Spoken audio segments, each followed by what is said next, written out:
Hva om kjærlighet ikke er noe du mangler, men noe du allerede er? Hva om den dypeste kjærligheten ikke handler om å få, men om å gjenkjenne?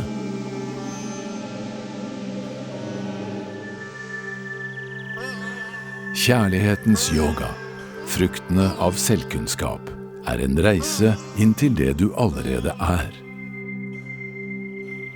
Inspirert av Narada Bhakti-sutraene og den tidløse visdommen i Vedanta, viser boken hvordan ekte kjærlighet ikke er avhengig av relasjoner, ytre situasjoner eller følelser. Den viser hvordan kjærlighetens høyeste form, ikke-dualistisk hengivenhet, springer ut fra innsikten «Jeg er hel, jeg er fri, og jeg er kjærlighet». Boken guider deg fra sårbarhet til stillhet, fra avhengighet til frihet, og fra adskillelse til enhet. Du lærer hvordan selvkunnskap og kjærlighet henger sammen, ikke som to veier, men som ett og det samme. Hvordan emosjonell heling, hengivenhet og indre visdom danner en helhetlig vei mot frihet og tilfredshet. Du blir kjent med hvordan bhakti er mer enn ritualer, det er en livsholdning.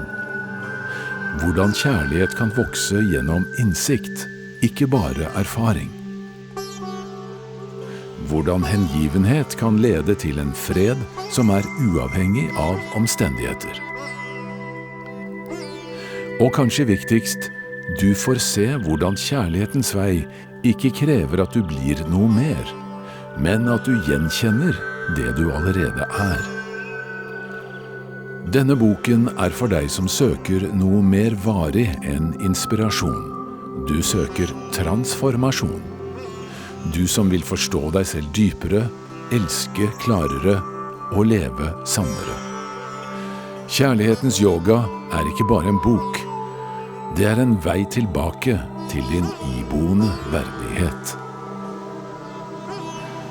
Boken er vakker alene, men enda kraftigere med veiledning.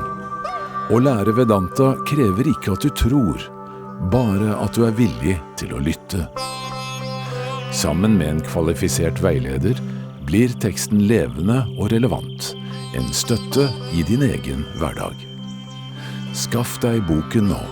La den bli et kompass på din vei til indre ro, kjærlighet og helhet. Kjærlighetens yoga, fruktene av selvkunnskap. En invitasjon til det du alltid har vært.